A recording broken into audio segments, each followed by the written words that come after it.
Wednesday, March 15th, the White House ripping MSNBC's, quote, desperate story after a left-wing journalist releases President Trump's illegally leaked tax returns. A greater concern, the worry that this president may be financially beholden to an individual, to an institution, to a country. So, what did we really learn from the 2 pages that show nothing? We're live in Washington to break it all down. And a Fox News alert infiltrating America. The brand new warning about jihadis skirting the new immigration order to sneak into our country. And playtime is over. Tag banned at an elementary school because it's too rough. Yep, it's true. Fox and Friends First starts right now.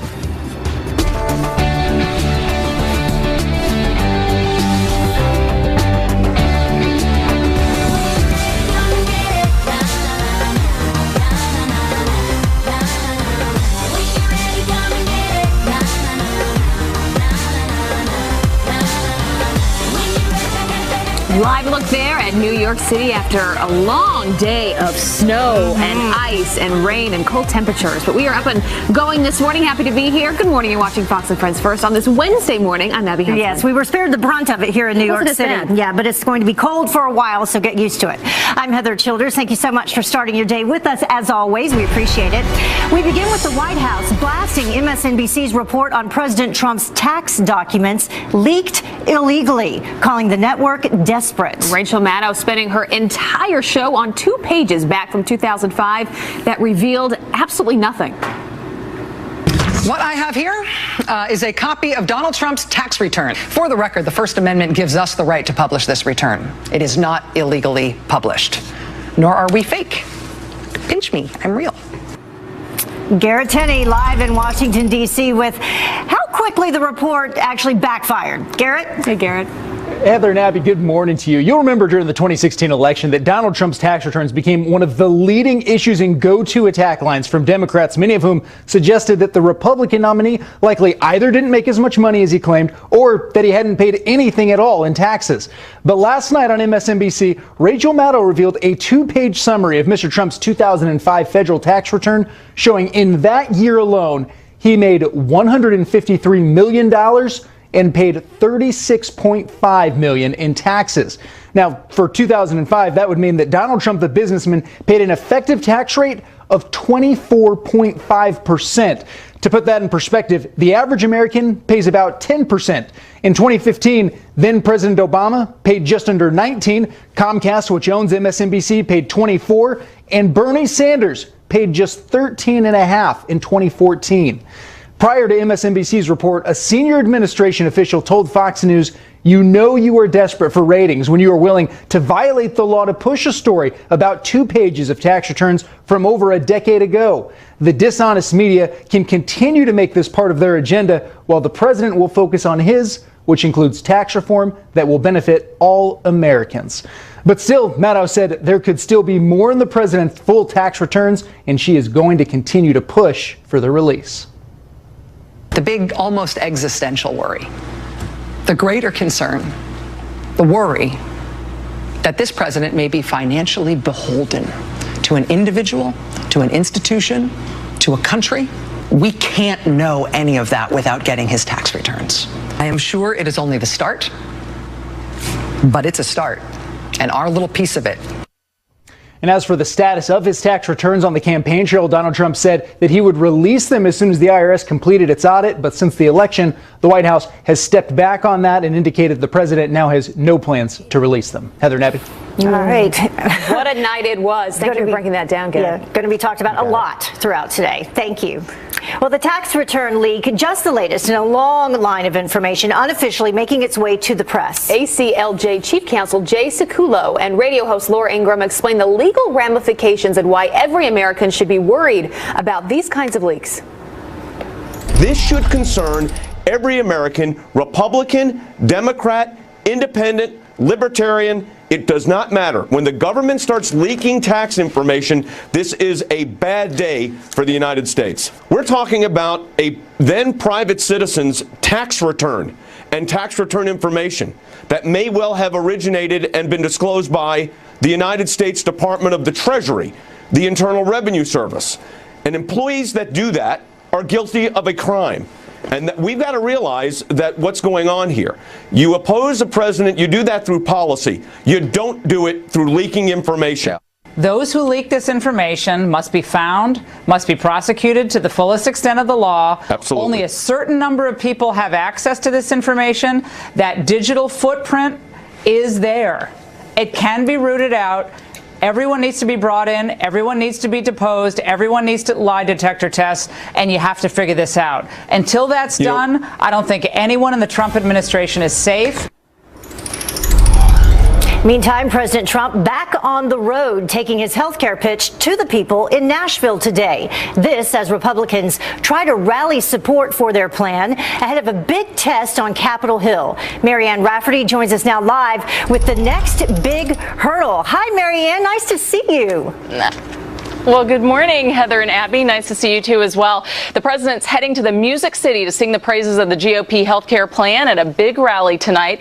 Republican leaders will also be hard at work in Washington selling the bill during that visit. House Speaker Paul Ryan spoke with the president by phone about its progress. The speaker telling our Martha McCallum it's a tricky process. We have to write this in such a way that it can't get filibustered, that it can pass with 51 votes in the Senate. And that means this legislation can't have everything we want in it. That's why we have a three-part process. It's clear to me that Democrats aren't going to help us on a lot of things, like repealing Obamacare. That's why we're using reconciliation. The bill is about to face its biggest hurdle yet with a vote in the House Budget Committee tomorrow. Several members of the House Freedom Caucus are on that committee and have threatened to vote against the bill. They feel it doesn't go far enough in repealing Obamacare. If 4 Republicans join Democrats and vote no, then it fails. But Speaker Ryan says he's willing to make changes. That's what we've been doing all week long. That's what we've been doing this entire process. Okay. So, of course, the Budget Committee takes this up on Thursday. So those discussions about what kind of modifications, those are ongoing discussions. You are open to changes. Of course we are. But we got to make sure we hit the sweet spot so we keep consensus, and we got to get it done. Now, if the bill gets to the Senate floor, Senate Majority Leader Mitch McConnell says it will also be open to changes. The Congressional Office budget report that 24 million people will lose coverage is also scaring away some Republican support. But the White House firing back, calling the CBO estimates, quote, consistently wrong. Abby, Heather? All right. We'll have a little bit more of that later on in the show. Marianne, good to see you this morning. Thank you, Marianne. Thanks for that. Good to see you. All right. Well, 2 more of President Trump's cabinet picks set to be confirmed today. The Senate expected to break a filibuster for Dan Coats, making him the new director of national intelligence. And General H.R. McMaster, nominated for National Security Advisor, needs a so-called blessing from lawmakers today, allowing him to stay in active duty and keep his current military rank. Well, disgraced Army deserter Sergeant Bo Bergdahl will stand trial. An Army appeals court deciding not to dismiss charges based on President Trump's campaign comments. He's a traitor, a no-good traitor. And 30 years ago, he would have been shot. He was a dirty, rotten deserter. Bergdahl's lawyer arguing that President Trump's comments tainted his chances to have a fair trial. Now, Bergdahl was exchanged for 5 Afghanistan prisoners back in 2014 after walking off his base in 2009. He is facing desertion charges and 5 years in prison.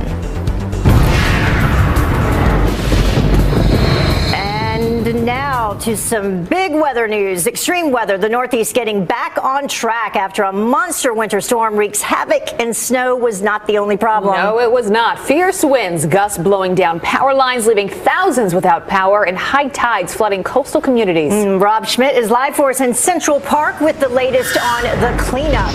I heard it was beautiful over there at Central Park, though. Hey, Rob. It's beautiful here, but I bet you guys are a lot warmer than I am right now. It is very cold outside today. Yeah, no, I know you are. Yeah, we got maybe 7 inches here in Central Park. It wasn't that big storm that we expected here in the city, but that doesn't mean the storm didn't hit. It certainly did. Some areas further inland got 30 inches of snow in some parts, so it was almost more than they expected in some parts. But here in the cities in Philadelphia and New York, it didn't really hit with the power that we expected it to. But it was a nasty storm. You remember it snowed, and then it would sleet, and then it started raining, and all that mixed together has made for a very hard-packed snow that's just almost icy. and just really, really tough to get up. I think it's going to be sticking around for a while too, because it's staying cold here for the next few days. We have hundreds of thousands of people without power here along the East Coast. As we check out some video here, you can see just a little remembering of how bad it was yesterday and just how nasty that storm got. Even here in the city, when we didn't get all that snowfall, it was just gross outside, and those pellets of ice hitting you in the face. I remember that doing my live shots, getting wind blasted by ice as it sleeted. Just a bad storm. At the airports, thousands of airlines or thousands of flights, I should say, canceled. Numerous airlines canceling flights. Many stranded at the airports. But you did hear stories about people getting out yesterday. I had a friend that was only delayed about an hour. So one last piece of video, just some giant waves hitting the shores of New Hampshire and Massachusetts. Just an indication of just how cold that storm was as those waves come crashing ashore in the snow. Ladies, we'll send it back to you. All right, you are a trooper this morning to hang outside, Rob. We appreciate it. It was the wind that was so bad yesterday. It was. You could hear it last night. I'm way up in the top of a tower, and my apartment was going like this. Yeah, my dog was going nuts. Yeah. Thank you, Rob. Okay, thanks. Thanks, Rob. Well, the freeze after the storm. The freeze after the storm. Temperatures are now plunging, as we said earlier. Yeah, meteorologist Adam Klotz here tracking the latest on that forecast. Adam, is there another storm right behind this one? No, we're not talking about another storm. Maybe a little bit more snow in the Northeast here getting into the weekend. Not a big storm, but those temperatures plummeting, as you said. The snow we've seen, it's not going to go anywhere. Here's what we're looking at. This is just the very tail end of the last storm. Still a little bit of snow up in extreme north New York and then stretching across New England. That's going to continue, but kind of move on out here throughout the rest of the day. The totals in some cases were very impressive. Yes, getting up into the 30-inch range in upstate New York. That's the case in upstate Pennsylvania as well. So there's been a lot of snow out there. And as I said, just nowhere for it to go. These temperatures incredibly cold right now in the next couple of days. Right now we're looking at temperatures 21 degrees here in New York City. Plenty of places back into the teens. Staying windy out there, which makes it feel only colder. The wind chill feeling, 7 degrees currently in New York City, 7 degrees in Boston. And again, it's not just the Northeast. The entire East Coast is about to plunge into some very cold air. Take a look at this. These are freeze advisories stretching all the way down into central Florida. That's for tomorrow morning. So cold air, it's sticking around here for a little while, guys. Yeah, Old Man Winter still showing us who's in charge. Yep. Thank you. I shouldn't tell you, Heather, I'm going to Florida for a wedding this weekend. No fair. know. It's like the only place that's nice. Yeah, Shepard Smith was showing pictures of that yesterday. The contrast? I said he was so mean, yes. Well, the time now is 10 minutes after the top of the hour. Don't call it a sanctuary city. The town that now is just welcoming illegal immigrants with open arms in defiance of President Trump. And who needs peanuts? The airline that is bringing meals back, free food in flight. And bring in the PC police if they can't be kings and queens of the prom. What are they? The university creating a firestorm by dropping a time-honored tradition. Love affair, and we'll never be royal. It's a run in our blood. That kind of luck's just ain't for us. We crave a different kind of buzz. Let me be your ruler. And we are back with a Fox News alert over a serious threat for homegrown terror. Security experts say we have been ushering jihadis right through our borders, and for decades, the R1 visa program designed to admit non-immigrant clerics and religious workers for up to 5 years. They say terrorists are using it to slip through the cracks. The Obama administration issued more than 23,000 visas during the former president's second term. Well, Republican senators demanding that the Secretary of State Rex Tillerson launch an investigation into the Obama administration. They're accusing the former president of using your tax dollars to sway foreign elections for years. Those lawmakers disclosing conversations with foreign diplomats who they say provided credible evidence outlining left-leaning political meddling in Macedonia, Albania, Latin America, and Africa. They also say a portion of the funding went to programs led by liberal billionaire George Soros. And a congressman taking action demanding portraits of President Trump and the VA secretary be hung back up at a VA hospital. 2 veterans reaching out to Representative Brian Mast, outraged because the frames were sitting empty at the center in West Palm Beach, Florida. So Mast marched into the facility with pictures in hand. Happy to be able to get these hung up. We always say in the Army, right? Nothing takes 5 minutes. He was able to get the job done, but shortly after he left, they were taken back down. A VA spokesman says portraits on display need to come from the central office. Take a listen to this one. The homecoming king and queen are dead. Long live the gender-neutral royals. The University of Minnesota scrapping the traditional titles in their homecoming court in the name of inclusivity. Taking it one step further, the school also pointing out that the winners don't even have to be one biological male and one biological female. The 10 students on the entire homecoming court can also be a combination of any gender. Also, this one this morning, it's an age-old game and a childhood tradition, but now an elementary school is sparking outrage for, listen to this, banning kids from playing tag during recess. Why? Well, the principal in California saying that it can be too rough, the move not sitting well with parents. It's something we all did as kids, and I never seen any harm come from it. Well, the punishment now, if a student is caught playing tag, Abby, a parent-teacher conference. What is the dreaded parent-teacher conference? No homecoming king or queen and no tag. Then what can you play? I don't know. It's too concerned about lawyers getting involved, I think. You just have to sit and smile. Yeah.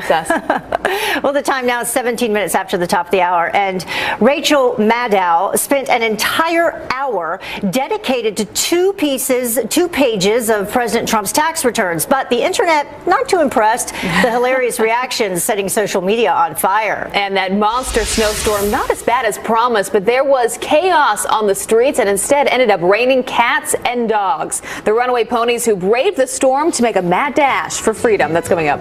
Don't miss Carly Shimkus up next with all things trending.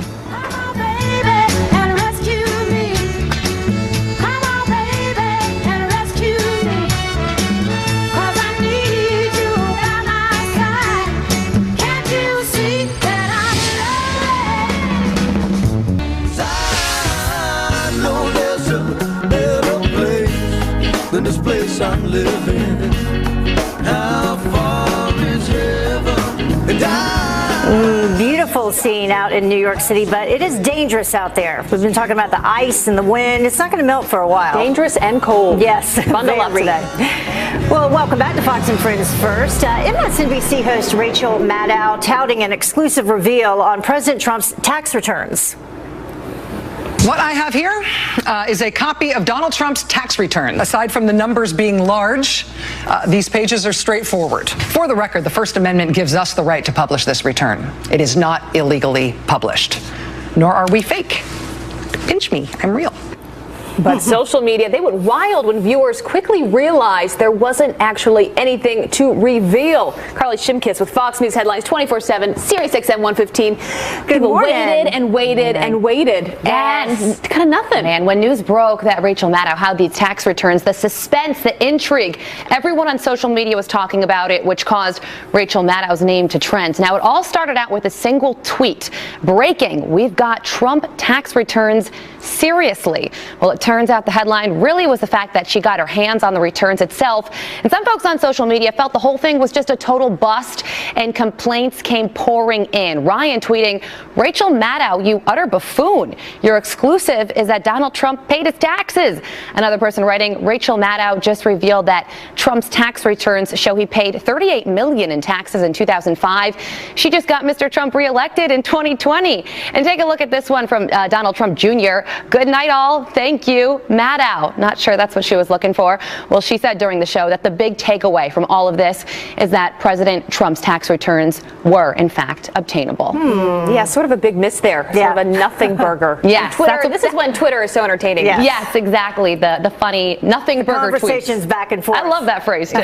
Something people are not saying was too funny is Chelsea Handler. She slammed Kellyanne Conway. That's right. She sure did. Self-proclaimed feminist Chelsea Handler taking heat from women for a recent tweet attacking Kellyanne Conway. Now, following Conway's microwave remark, the comedian wrote, I wish someone would put Kellyanne Conway in a microwave. Handler getting slammed online for this remark. One woman reminding her of the time she said this, we have a problem with women supporting women. I know I can do and I will do better. It starts now. Well, Rose says, I love all you feminists that believe in supporting other women. A bunch of hypocrites. Yeah, Gotta talk the talk and walk the walk. talk. Yeah, the hypocrisy runs rampant on She's Twitter. been on a nasty tirade rather for the last year absolutely. or so. All right, this Very week, divisive. we all saw this video last week. We all needed this laugh in our lives. A dad is responding to that BBC interview. Like I said, when the kids came in and the whole thing went viral. I was so excited to hear what the heck went down with this, and they certainly delivered. It all started off as a serious interview and ended as a seriously adorable comedy of errors. The father, who became famous after his kids crashed his BBC interview, finally revealing some details behind that hilarious moment. Take a listen. I was actually able to see as soon as Yana walked in the door. I was just hoping that my wife would eventually see it and maybe find some way to sort of run them out of the room. I was just sort of maintaining a straight face, hoping to get through it. Look at those kids. I love this family. Professor Robert Kelly, his spouse, and kids deliberately taking part in some interviews yesterday. He also addressed one thing folks on social media have been wondering. He says, yes, he was in fact wearing pants at the time. I didn't know people were wondering that. Of course. That's so classic on social exactly. media. Maybe sweatpants. He never addressed that. Those kids are so cute. No matter how many times I saw that video, I laughed every single time. You could just watch it on repeat. I completely agree. If you're ever in a bad mood, that's the go-to move. Well, you know, kids and ponies or puppies. These are ponies. And they were out in the snow. These are ponies, but they're the size of puppies. Residents in Staten Island, New York, were in for a big surprise when they spotted two miniature ponies strolling down one of the busiest city streets during yesterday's storm. Can you believe it? The tiny horses escaped from a nearby stable and decided to make a run for it. Police were able to wrangle the two fugitives and bring them to safety. I don't know, guys. I think maybe they were trying to head straight to the North Pole. They love the snow. They wanted more of it. A little stroll in the snow. Yeah, who doesn't? They were jealous of the llamas that are always escaping. Their snow angel would look very interesting. Some good stories today, Carly. Thanks a lot. Thanks so much. Yeah, a lot going on today. Going on. You know the little kid, the first little kid that broke into the office and was on TV in the yellow sweater? They said that's going to be a big Halloween costume. I bet it will. Good idea. Well, the time now is 26 minutes after the top of the hour, and we'll have more on the mainstream media's obsession over President Trump's tax returns. But is there something else going on here? What Rachel Maddow did tonight, if you could stomach, was a flat-out pathetic conspiratorial attempt to smear the president. Why our Sean Hannity says the networks are waging jihad against this administration. Stick with us.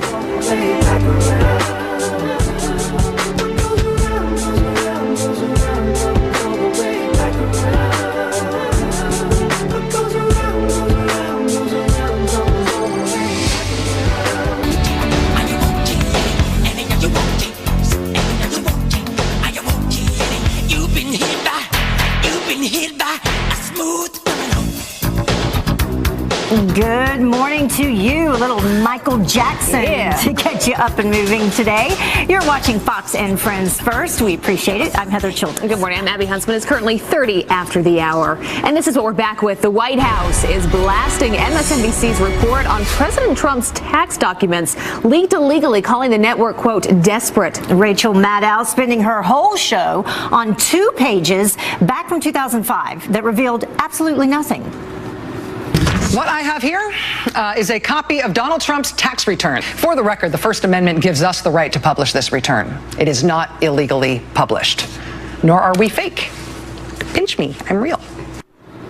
Garrett Tenney's live for us in Washington, D.C. with how the report quickly backfired. Good morning, Garrett. Hey, Garrett. Heather and Abby, good morning to y'all. Well, in terms of what is in these documents, there are only 2 pages. It's just the summary of his 2005 taxes. And for that year, at least, the document appears to swat down many of the allegations that Democrats were throwing around during the election, such as Mr. Trump not making as much money as he claimed, or that he paid nothing at all in taxes. In fact, the 2-page summary shows that in 2005, Donald Trump, the businessman, made $135 million, and he paid nearly a fourth of that to the government in taxes, meaning his effective tax rate was about 25%.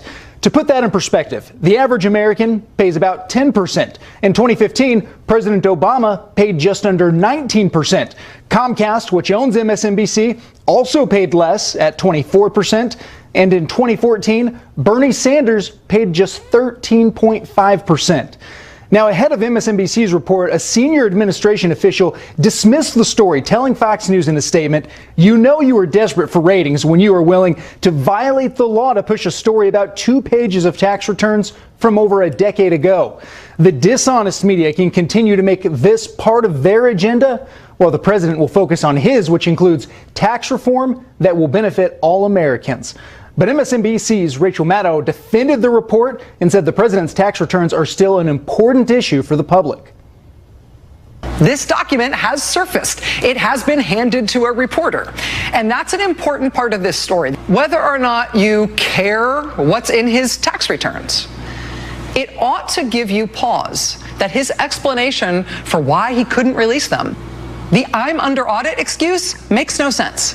Is the president in a position where we need to watch to make sure he is not paying off his past benefactors with our country's resources, with U.S. policy, with decisions that he can make as president? And don't expect any updates from the White House on the president's tax returns. Following the inauguration, his staff indicated that the issue was over and said he has no plans to make them public even after the IRS completes its audit. Heather Nappy? I bet Sean Spicer will get asked about that today in the press. I'm sure they have an answer prepared for that. Yeah. Thank you, Garrett. Kind of a nothing burger. Thank you, Garrett.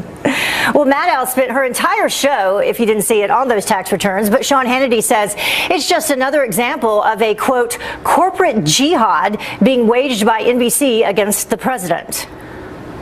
Just a short time ago, one of the Trump-hating hosts over at NBC News, who is really one of the leaders of the alt-left propaganda, destroy Trump at all cost media, well, she got her hands on President Trump's 2 pages of his 2005 tax return.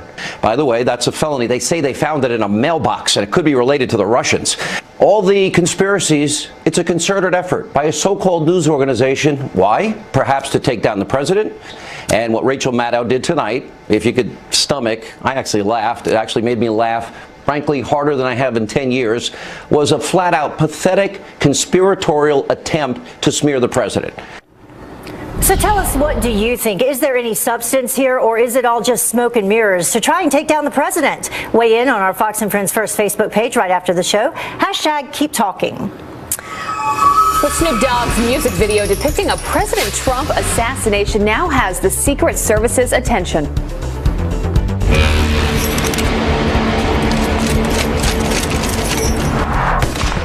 That is part of the rapper's disgusting video sparking nationwide outrage. Well, now the president's top security team says they are aware of it, but are not releasing details on if they are investigating. Well, defying our president, San Carlos, California is moving one step closer to becoming a sanctuary city for illegal immigrants, voting to be a, quote, welcoming city. City Council approving a resolution banning local police from cooperating with the feds to help enforce immigration laws. The move putting people who live in San Carlos legally at risk of losing federal funding. Coming up at 7 o'clock in that hour, a Fox and Friends Vice Mayor from San Carlos, Matt Grocott, will join us live. And they take an oath to be true to their beliefs. But now, Canadian Girl Scouts are being thrown into a political controversy without any say. The organization, with members as young as 5 years old, now refusing to take any trips to the U.S. in protest of the president's immigration order, saying, quote, "We hope that members will appreciate this reflects our commitment to inclusivity and equal opportunities for all girls and women." Republicans in Congress leading the charge to prevent drug users from receiving your tax dollars, passing legislation to repeal an Obama-era rule that essentially took away a state's ability to drug test before doling out unemployment. The previous administration only allowed states to deny benefits to people looking for jobs in certain industries and used language that Republicans say made it impossible, to keep federal dollars from being spent on drugs. Well, taking gender equality to a whole new level, the American Association of Physics Teachers now using pronoun stickers at a winter meeting. A notice about the change says the stickers will be attached to name tags so people can quickly tell which pronoun they want to go by. In addition to he and she, there's also Z or zer. Well, organizers say that it is to avoid cases of misgendering. Is that a new word, misgendering? I'll take it. And now, of course, to extreme weather in the Northeast, cleaning up after being pummeled with snow, wind, and ice. In Boston, a tractor trailer sliding on the ice, jackknifing across several lanes. And fire and ice in upstate New York, sparks flying when a power line falls to the ground, as you can see there. And then in Pennsylvania, this toddler raced through the snow for a heart transplant, a snowplow and the National Guard leading the way. Wow, unreal. Adam Klotz is live for us in the Fox Extreme Weather Center with what we can expect in the Northeast today. I can already tell you, cold, cold, cold, Adam. Yeah, incredibly cold, which means any of that snow folks got yesterday, well, it's not going to be going anywhere, certainly not melting. And look at some of these numbers. Really impressive snowfall totals. Upstate New York getting into the mid-30 range. Lots of folks hovering there in the 30s, at least in the 20s if you're a little farther inland. That is what we saw yesterday, and it's not going to go anywhere. Look at some of these current numbers. 21 degrees here in Metro New York City. A lot of places falling down into the teens. 20s up and down the coast. It's still windy out there. We had incredibly strong gusts yesterday, still gusty and windy this morning, and that's why you're looking at a feels like temperature or a wind chill of 7 degrees in New York, staying in single digits all along the coast, farther inland, maybe closer to 0 in Buffalo. It is cold out there this morning. It's not just the Northeast, though. Cold air really funneling down across the entire eastern half of the country. So take a look at this. This is the Southeast. It's even stretching down into central Florida. We're looking at freeze watches and warnings for tomorrow morning. These temperatures are going to be down into the teens, stretching well south in the country. Cold air, winter, well, it looks like it's going to be sticking around for a couple more days, guys. 28 in northern Florida. Well, I was going to say, you're headed to Florida. I was so excited about this weekend. Really, of all times. My bad, I guess. It's all your fault, Adam. I blame you. Thanks so much. Yep. Well, the time is now about 39 after the hour, and the president making a big push to get the GOP's health care plan through Congress. What our next guest says the president needs to prove to conservatives in order to seal the deal. And are you sick of paying hundreds of dollars to scalpers to go see your favorite bands? Yes. Well, there's a new system to save you money. Patty cake, baker's milk. As fast as you can. How cute. One father learns all of his sacrifices are worth it for our country when his child sees him for the first time. The touching moment that will melt your heart this morning. Beautiful. Oh, cute.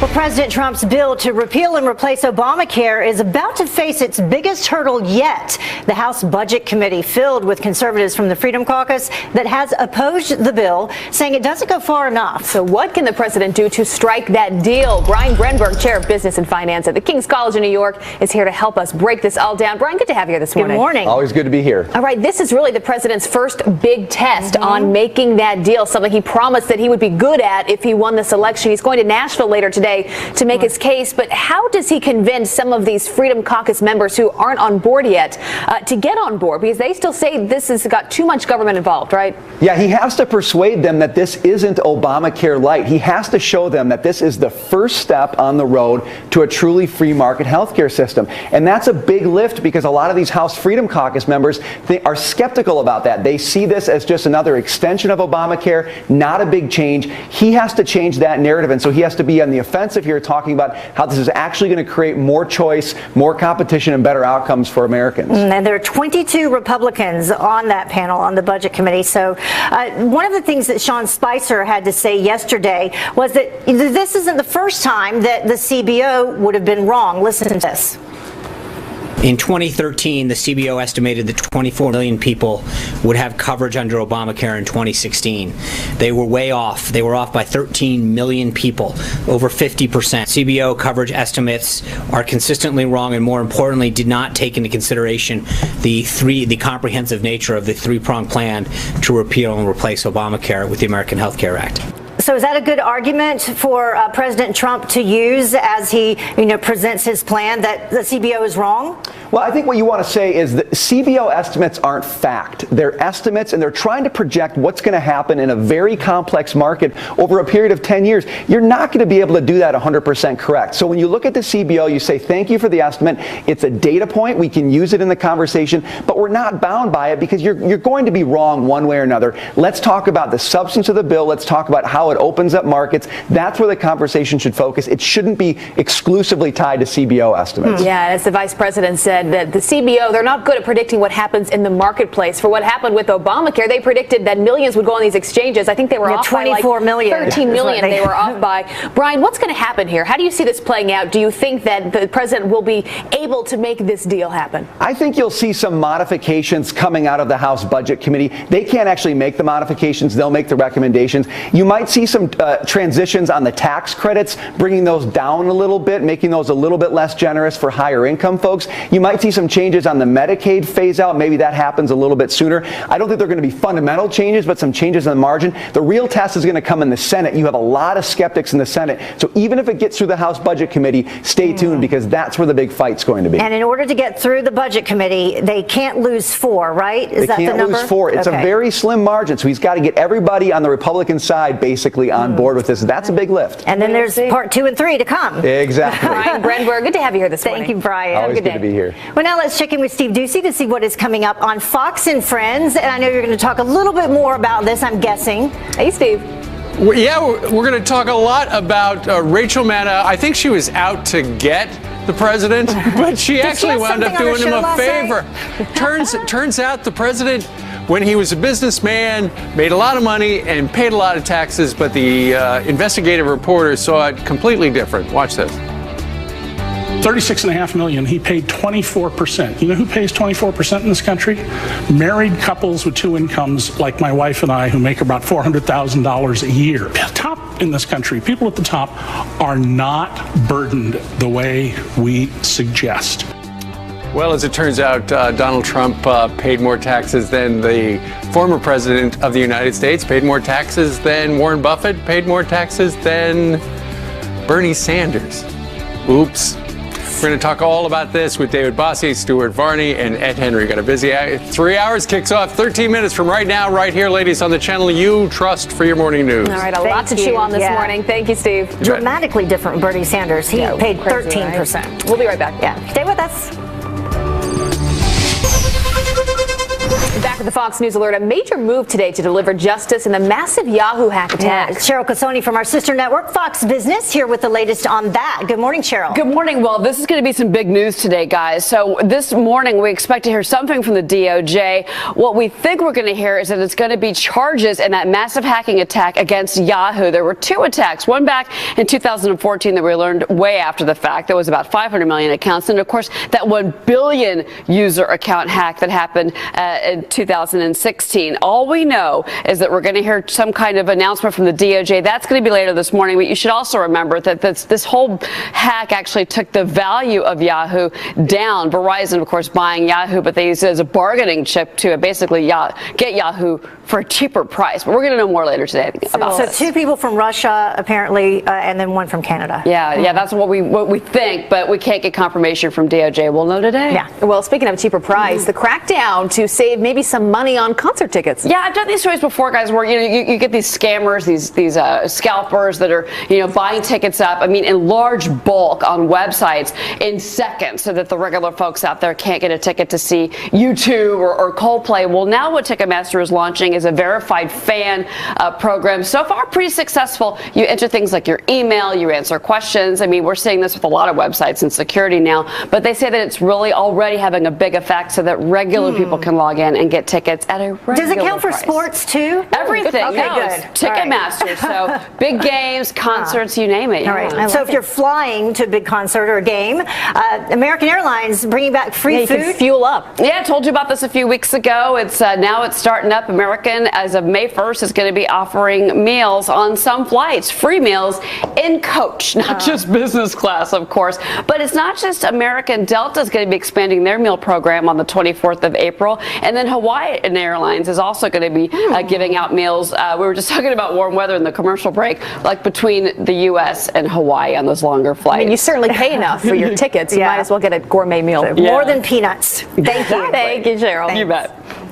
Well, another story that's a little disturbing this morning. Ben Affleck confessing that he just completed a stint in rehab for alcohol addiction.